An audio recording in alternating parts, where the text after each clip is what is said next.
الحمد لله كما ينبغي لجلاله وعظيم سلطانه وصلى الله وسلم وبارك على محمد بن عبد الله النبي الأمي وعلى آله وصحبه ومن سال بسيره واهتدى بهديه إلى يوم الدين ما بعد أبورغا نبي بيتيبوا نبني نفا ورونجي السلام عليكم ورحمة الله وبركاته.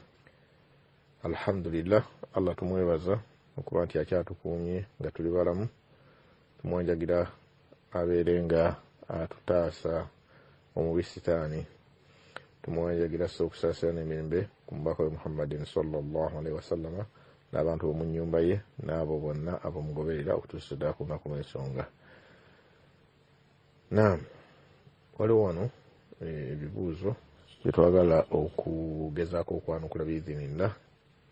Tusaba Allah subhanahu wa ta'ala atuwe tawfiiqi ku byo era bibeere bya mugaso eri abo ababiwulira. Omubuuza asooka Burhani Mpanga Embalala yabadde agamba bw'ati. Assalamu alaikum warahmatullahi wabarakatuh. Amanya mpitibwa Yusuf Burhani Mpanga nga ndi mu Embalala no mu Uganda. Kakati ekibuuzo kyange waliwo ka audio ke nafunako amabega kaawo kali kawandiseeko nga sheeka waliwo sekaala asomesa mbu omuntu oba osoma ku Ruhuwallahu Ahad emirundi 10 Allah akuzimbira olubiri mu jjana. Kati neŋŋamba hadithi eyo njagala butuufu bwayo ddala ntuufu oba. Naam, wa alaikum assalamu wa rahmatullahi wa barakatuh. Ekibuuzo kitegerekese bulungi wabillahi tawfiq. Kati muganda wange ekibuuzo ky'obuuza ekyo ekikwatagana ku surati al-Ikhlas omuddu abaagisomye Allah subhanahu wa ta'ala n'amuzimbira olubiri mu jjana oba ennyumba mu jjana. Waliwo okusika omugwa wakati w'abamanyi ku nsonga eyo. Allah yasinga okumanya, naye waliwo okusika omugwa wakati w'abamanyi ku nsonga eyo. Abamanyi abamu bagamba nti hadisi nafu, abalala ne bagamba nti hadisi nungi. Kati Sheikh Ibn Baz yali ayogera ku hadisi eyo yagamba nti hadisi nafu n'aleeta obujulizi bwe.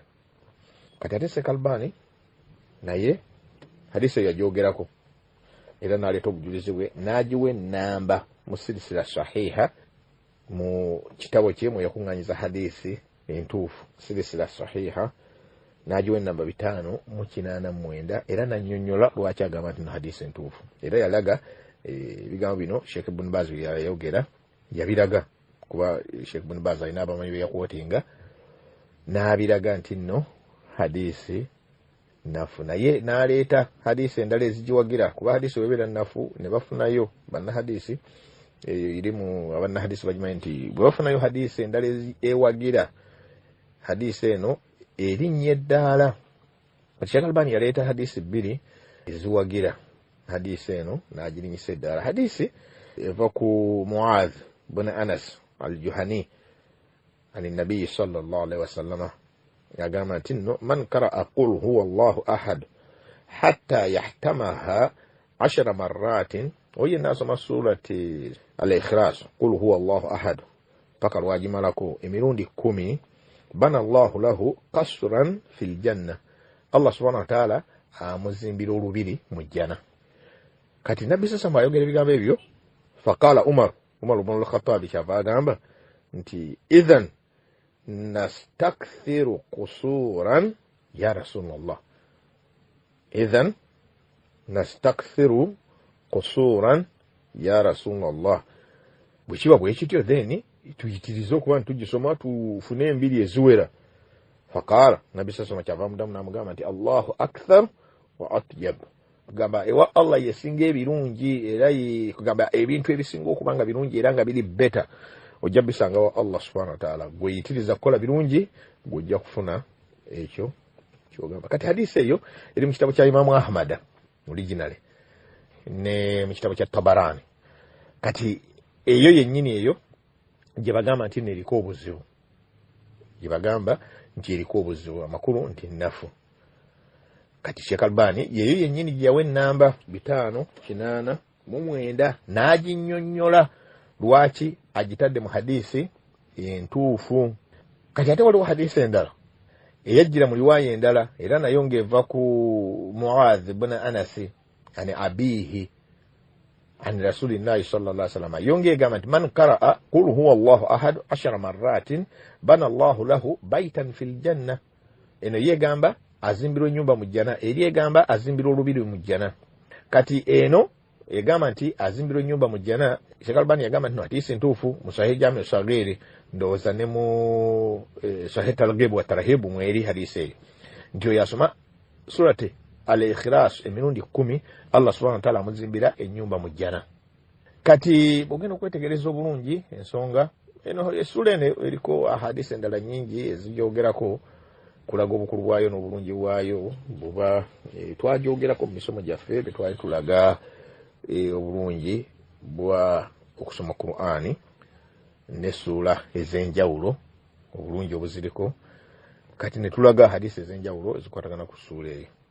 Kati bubanga ogenderedde ne weetegereza bulungi ojja kusanga nga abamanyi basikomugwa ku hadiisi eringa bwe nkugambye, abalala nga bagamba nti no hadiisi entuufu nga Sheikh Albani bw'agamba. Nze nganze nakkiriziganya n'ebigambo bya Sheikh Albani era nkyali ku ekyo ekigamba nti no hadiisi ntuufu. Nkyali ku ekyo ekigamba nti no hadiisi ntuufu. Allah yasinga okumanya. Man qara'a qul huwa Allahu ahad 10 marratin bana Allahu lahu baitan fil janna. Oyo yenna asoma surati al-Ikhlas qul huwa Allahu ahad emirundi 10 Allah subhanahu wa ta'ala amuzimbira ennyumba mu jjana. Allah yasinga okumanya ku nsonga eyo. Wabillahi at-tawfiq. Naam, muganda waffe Burhan Mpanga ekibuuzo kye ekyokubiri yabadde agamba bw'ati. Mpozi ekibuuzo ekirala waliwo edduwa nje nasomako bino bano abantu ze bateeka ku Facebook naye nga ate ngikozesa nnyo, kale najagala nnyo olw'amakulu agagirimu, kati ate ngikozesa nnyo naye njagala kutegeera ddala eri mu Busiraamu oba eyinza okuba nayo nga njweteke. Hadithi egamba edduwa egamba nti Allahumma inni a'udhu bika min zawali ni'matika wa tuhawil afiyatika wa fujaati nikmatika wa jami'i sakhatika. Edduwa eyo mbadde njagala kulaba ddala eriko obujulizi nti ya mu Busiraamu oba kuba oli yagamba mbu ezimu ku dduwa nabbi ze yakozesanga kwa posta akali we nagisoma nga yali ku Facebook. Assalamu alaikum wa rahmatullahi wa barakatuh. Naam, wa alaikum assalam wa rahmatullahi wa barakatuh. Naam, alhamdulillah. Ekibuuzo kitegerekese muganda wange. Barakallahu fiik. Wabillahi tawfiq. Okwanukula ku nsonga eyo edduwa gy'osomye nga sinaba kwanukula kikwatagana ku dduwa, njagala kino tukitegeere faida nti mu Busiraamu tetusooka kukola ne tulyoka tubuuza, nedda. Tusooka kubuuza ne tulyoka tukola. Amakulu tusooka kumanya bukakafu na butuufu bwa nsonga ne tulyoka tukola. Kuba kati gw'ogambye nti wawulira Seeka nga asomesa oba wawulira edduwa eno, kati edduwa eyo n'otandika ogikolerako, n'otandika okugisoma. Kati ate weebuuza oba ddala ddala edduwa eyo ntuufu. Ekyo kikyamu muganda wange. Olina kusooka kwekakasa kuba mu Busiraamu temuliimu kuteeba. Mu Busiraamu temuliimu kuteeba. Omuwalimu bw'aba akusomeseza ekintu oba bw'oba owulidde ekintu oba bw'oba osomye ekintu kyonna nga tokyekakasa, sooka omale okufuna obukakafu bwakyo. Sooka omale okufuna obukakafu bwakyo olyoke oteeke mu nkola. Nga bwe ŋŋambye nti mu Busiraamu temuli kuteeba. Ibaada gy'okola nga oteebye buteebi tofunamu, kobe ng'otuusizza tofunamu. Olina okuba nga okimanyi era ng'okakasa nti kino kyenkola kya Nabbi sallallahu alaihi wasallama ye yakisomesa. Olina okubeera ng'okakasa nti kino kyenkola oba kyengenda okukola sunna Nabbi sallallahu alaihi wasallama ye yakisomesa. Ekyokubiri, nkikola lillahi subhanahu wa ta'ala asobole okunsiima nfune obulungi. Obwo obukwakuliza obubiri obwo bwe bukulembera ibaada y'omuntu yonna okukkirizibwa. Al-Ikhlas wal mutabaa. Oteeka okuba nga okola lillahi subhanahu wa ta'ala. Ekyokubiri oteeka okuba nga ogoberera Nabbi sallallahu alaihi wasallam amakulu ng'okimanyi kino kyenkola sunna. Naam, kati okuddayo ku dduwa, edduwa ntuufu Hadithi iri mu kitabo kya Imam Muslim. Allahumma inni a'udhu bika min zawali ni'matik wa tahawuli afiyatik wa fujaati niqmatik wa jami'i sakhatik. Edduwa ntuufu iri mu kitabo kya Imam Muslim. Hadithi eva ku Abdullah ibn Umar yagamba nti nno kana min du'a'i rasulillahi sallallahu alaihi wasallama, ezimu ku dduwa za nabbi sallallahu alaihi wasallama ze yasomanga n'aleeta ebigambo ebyo. Allahumma inni a'udhu bika min zawali ni'matik. Ay Allah, ay omulezi wange, ay gwe nanyini buyinza, neewogoma gy'oli omponye okuba nti nno nfuna okukyuka kw'ebyengera byo. Amakulu nkusaba oneme kukyusa ebyengera byenfuna okuva gy'oli. Watahawule afiyataka, era omponye okuba nti nno obulamu bwange bukyuka, embeera zange zikyuka, amakulu mbeere nga mpangalira ku mbeera ennungi. Jjukira nabbi sallallahu alaihi wasallam yatugamba nti ekimu ku bintu ebirungi bye tuteekeddwa okuba nga tusaba kwe kusaba al afiya, obulamu obulungi. Allahumma inni as'aluka al afiya, Allahumma inni as'aluka al afiya fi dunya wal akhirah. Tukubirizibwa nnyo okusaba al afiya, okusaba obulamu obulungi, embeera ennungi. Amakulu okuba ntuwangalira mu bulamu obulungi, amakulu ng'oli mu mbeera nnungi, tolina kikutawaanya. Wafujaate niqmatika, ate era nkuwanjagira okuba nti mpona, okuba nti nfuna obusungu kugamba obubi obuva gy'oli obujja suddenly, ekibwatukira. Wa jami'i sakhatik, n'obubi bwonna obuva mu busungu bwo. Weewogomere Allah subhanahu wa ta'ala akutaase, akujje mu abo baakyusiza ebyengera. Allah subhanahu wa ta'ala tukimanyi bulungi nti asobola okujjako ekyengera ng'obadde n'ekyengera ekirungi n'akikujjako. Obadde weeyagala, oli mu bulamu obulungi, olina ekidduka ekirungi, olina ennyumba ennungi, Allah subhanahu wa ta'ala n'abikujjako. Obadde owangala bulungi, olina omulimu gwo, obulamu bw'okugamba nga buli mu mbeera nnungi, Allah subhanahu wa ta'ala n'abikujjako, mulimu ne guggwawo n'otandika okubonaabona. Abadde alina ennyumba egenze, ogenze mu muzigo n'ebirala bingi, Allah subhanahu wa ta'ala asobola okussaako obusungu bwe. Allah subhanahu wa ta'ala asobola okussaako obusungu bwe bagatatan, kibwatukira. Nabbi sasama yasabanga Allah subhanahu wa ta'ala amutaase embeera efaanana bw'etyo. N'olwekyo ssebo muganda wange, duwa nnungi nnyo tusaanidde okuba ntujeyambisa. Allahumma inni a'udhu bika min zawali ni'matika wa tahawuli afiyatika wa fujaati niqmatika wa jami'i sakhatika. Byonna eyo kaafu eyo dhamiru edda ku Allahu subhanahu wa ta'ala, kuba Allah subhanahu wa ta'ala yaleeta buli kimu. Edduwa kanjiddemu. Allahumma inni a'udhu bika min zawali ni'matika wa tahawuli afiyatika wa fujaati niqmatika wa jami'i sakhatika. Duwa nnungi nnyo, twandibadde tufaayo nnyo okubeera nga tugikwata. N'olwekyo muganda wange, genda maaso n'okusoma edduwa eyo, duwa nnungi nnyo. Nabbi sallallahu alaihi wasallama ye yagisomesa, ojja gisanga eri mu kitabu kya Imam Muslim ku namba 2739. Wallahu alam wa billahi at-tawfiq. Naam, omubuuzo omulala mwanyiraffe Zaina Nalunkuuma alina ebibuuzo bye bibiri era nga yabadde agamba bw'ati. Assalamu alaikum wa rahmatullahi wa barakatuh. Mugamba ki bannange, bayizi bannange, salamu yaffe, assalamu alaikum wa rahmatullahi wa barakatuh. Mujebale ko bayizi bannange, mwebale kusoma na mwebale kufaayo, Allah ateekemu baraka buli omu ayige, ate tusisinkane mu jjana insha Allah. Kati basheikhs baffe bane mwebale kusomesa, mwebale kubeera basomesa balungi, mwebale kutufaako kulaba nga tuyiga eddiini yaffe bannange. Allah abasasule fi dunya wal akhirah, nafe atteeremu baraka, tusobole okuyiga biki bye musomesa ate tuleke kwelyazaamaanya. Ekibuuzo kyange ekisooka, Sheikh yayogera ku salati tauba. Salati tauba teriiko dduwa nti oba omala okusaala nti oba nasoma dua weti tegedde istighfar zokka taba ntangazibwemuko. Ekibuuzo kyange ekyokubiri, azikals ezireeterwa nga tugenda okwewaka zikkirizibwa okuzisoma ng'oli mu nsonga? Kankyogere bwe nti kuba bwe mba ntunulamu ndaba nga Qur'an ate batugamba Qur'an togikwata kuzisoma, omanyi eno gye tulwangaalira. Kati nze bosi wange yaŋŋamba togisoma, olaba n'okugiwuliriza yalinga ng'anamba oyinza okuyitika n'okola kino obaako ky'osomamu guba musango.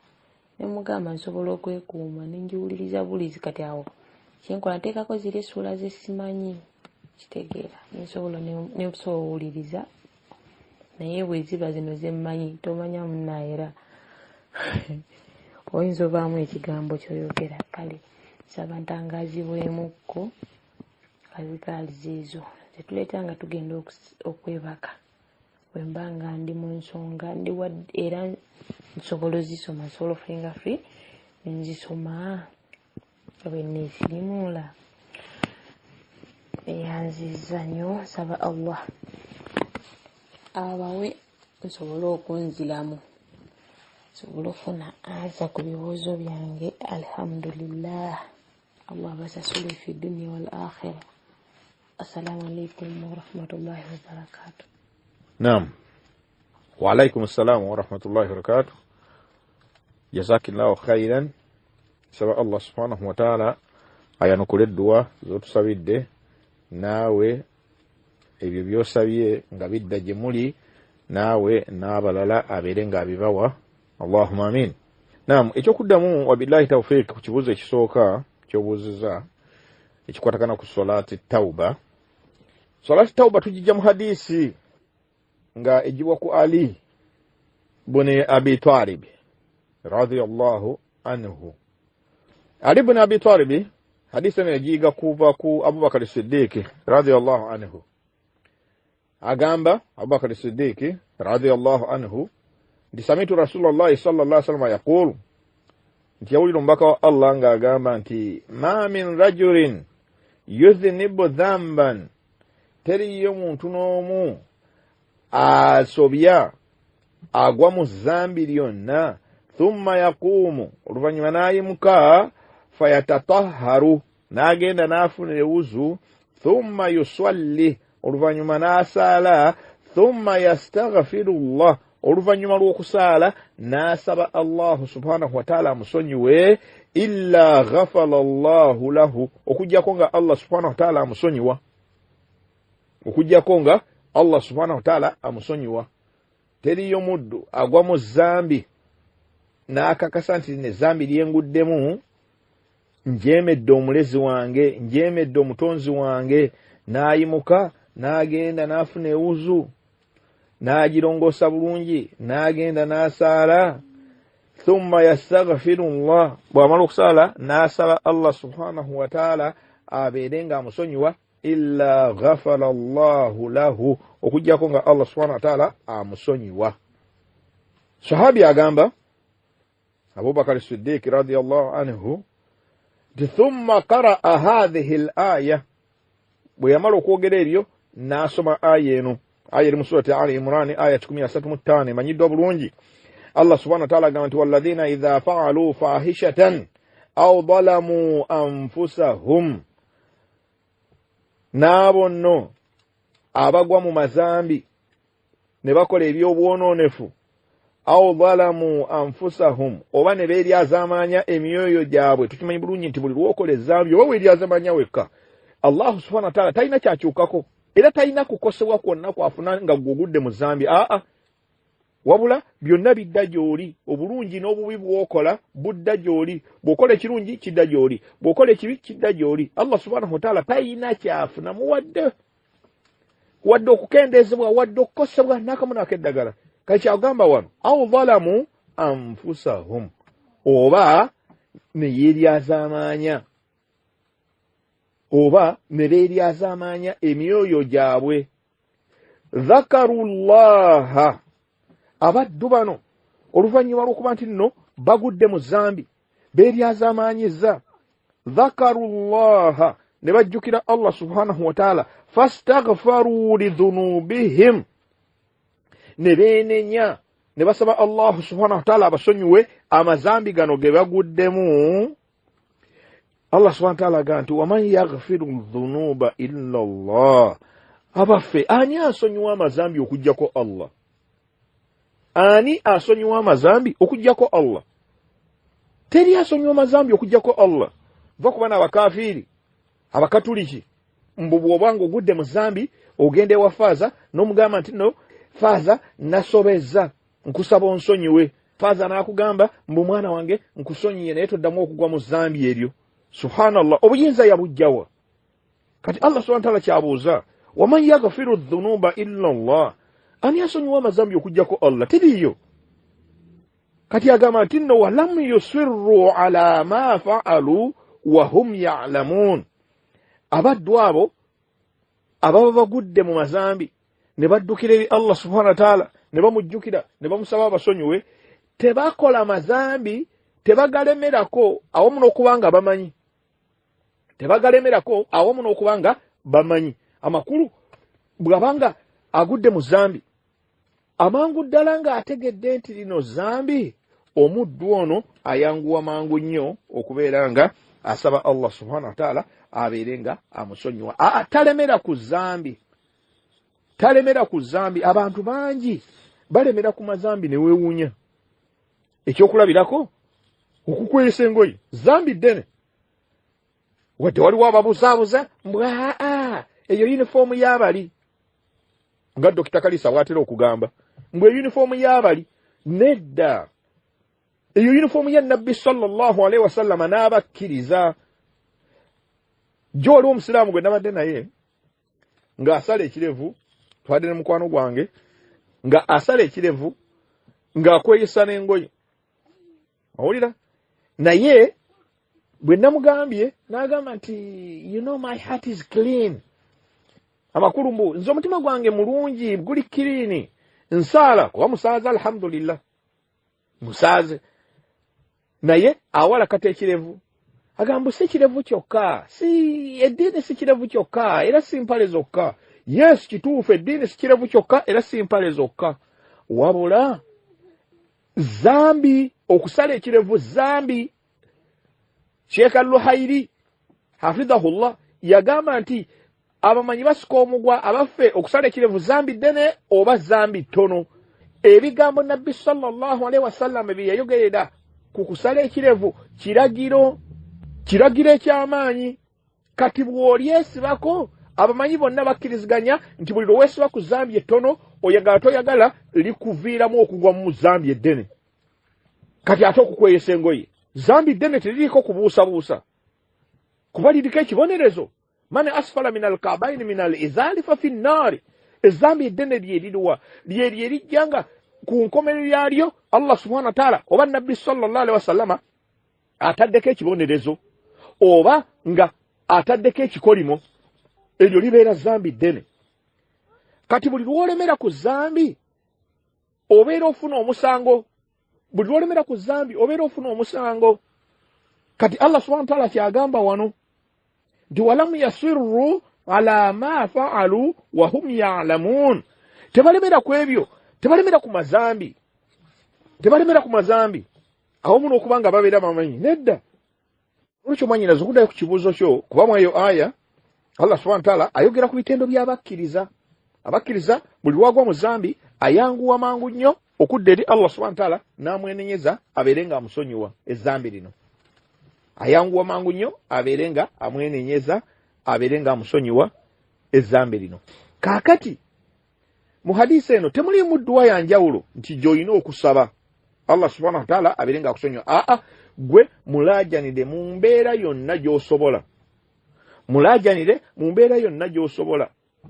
Omusabe omugambe nti ya Rabbi, ngudde mu zambi, nkoze kino nkoze kiri, nkakasa nti gwe nannyini buyinza era nannyini busobozi, nkusaba onsonyiwe, nzirukira gy'oli obeere ng'ontaasa.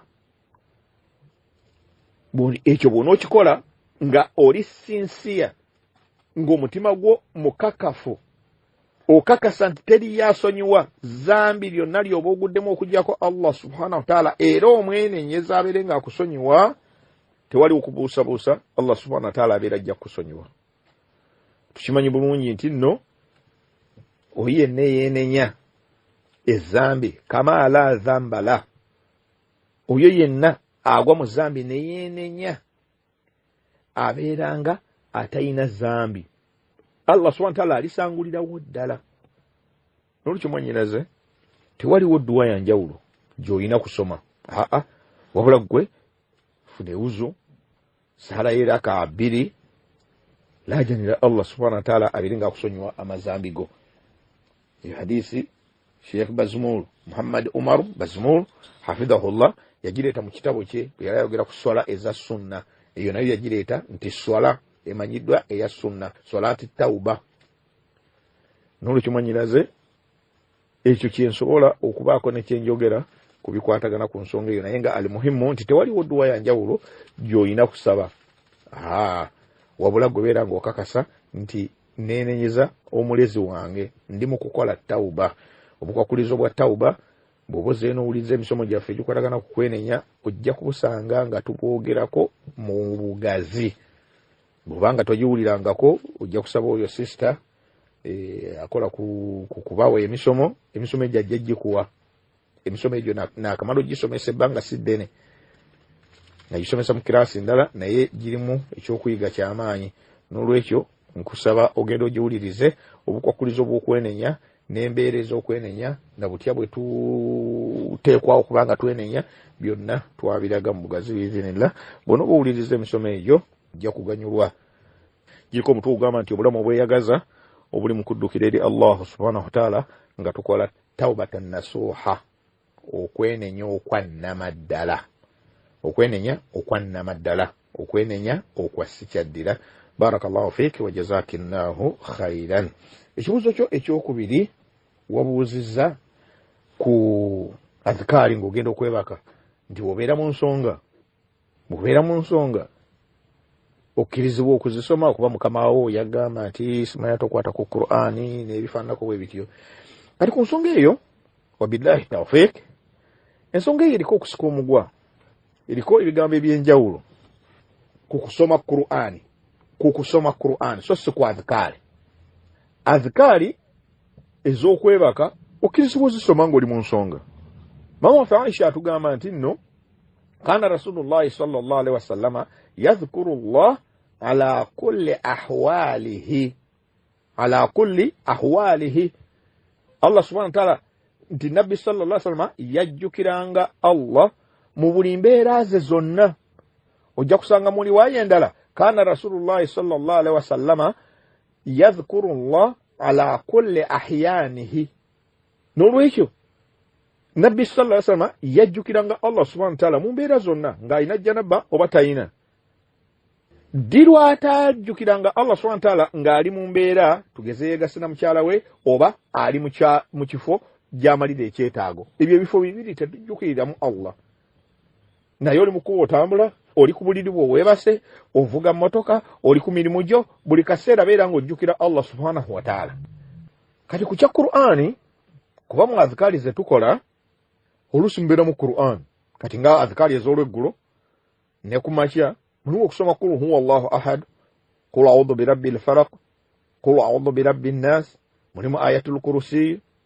Bw'oba ogenda okwebaka osoma aya 2 esembayo mu suratul Baqara, n'osoma ayatul kursi, n'osoma ezo essula 3 nga Nabbi sallallahu alaihi wasallam bwe yakolanga.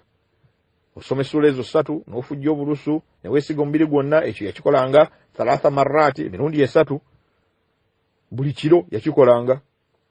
N'olwekyo gwe omukyala ali mu nsonga okkirizibwa. Qur'ani eno abamanyi bakkiriziganya nti okkirizibwa okusoma Qur'ani. Omukyala ng'oli mu nsonga okkirizibwa okusoma Qur'ani. Ekyo tekiriko njawukana ng'ogijja ku mwoyo. Qur'ani gye wakwata okkirizibwa ogisoma, ekyo tekiriko njawukana.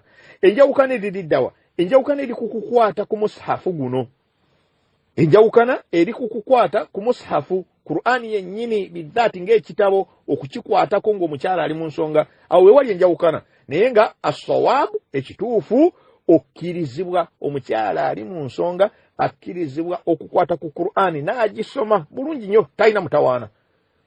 Ebyo Sheikh Albani rahimahullah yabinnyonnyola bulungi nnyo mu kitabo kye Tamamul Minna n'aleeta obujulizi obwa buli kika obulaga nti nno eyo ensonga abagamba nti nno tekkirizibwa tebalina bujulizi n'ebigambo bingi abamanyi bye baayogera ku nsonga eyo. Kati n'olwekyo mwannyinaze ebikwatagana ku nsonga eyo okkirizibwa okuleeta adhikaari wadde oli mu nsonga wadde toli mu nsonga. Ebiseera byonna ebiseera bibiri by'olina okwewala okuleeta adhikaari ng'oli mu kifo ekikyafu mu kabuyonjo oba nga oli mu kikolwa weegasse n'omwami wo omusajja weegasse ne mukyalawo. Ebyo ebifo ebibiri ebyo ebiseera ebyo ebibiri nabbi sallallahu alaihi wasallama teyaleeterangamu adhikaari. Obujulizi bwo bungi, obujulizi bungi nga obumu ku bwo ye sahabi okusanga nabbi sasama yali amala ekyetaago sahabi n'amutwalira salaamu nabbi sasama n'atagiddamu n'amaliriza ekyetaago kye n'agenda n'afuna ewuzu n'ajja waali n'addamu salaamu ye n'amugamba nti wantooledde salaamu saakuzzeemu lwaki nze ntamu okwogera ku Allah nga ni mu mbeera bw'etyo. Buli waayenda lujja kusanga agamba nti nno bw'onsanganga mu mbeera efaanana bw'etyo tontooleranga salaamu kuba mba sigenda kukwanukula. Salaamu obeera oyogera linnya lya Allah, salaamu limu kumanya ga Allah subhanahu wa ta'ala. N'olwekyo nabbi sallallahu alaihi wasallam bw'atyo yatamwanga okwogera ku Allah subhanahu wa ta'ala ng'ali mu mbeera ezifaanana bw'etyo. N'olwekyo mwannyinaze tewali obujulizi bukugaana kwogera ku Allah subhanahu wa ta'ala kumujjukira ng'oli mu mbeera zo ez'ekikyala ezo zibatuukako buli mwezi. Oyo mukama wo bye yakugamba bunyonyi tebiriko bujulizi. Genda mu maaso nakusinza Allah subhanahu wa ta'ala. Bino bye nkugambye biriko obujulizi okuva mu bamanyi ab'enjawulo okuviira ddala ku basahaba. Nkugambye mama waffe Aisha radhiyallahu anha agambye nti kaana rasulullahi sallallahu alaihi wasallama yadhkuru Allaha fi kulli ahwalihi. Mu riwaaya endala kana nabiyyu sallallahu alaihi wasallama yadhkuru Allaha ala kulli ahyanihi.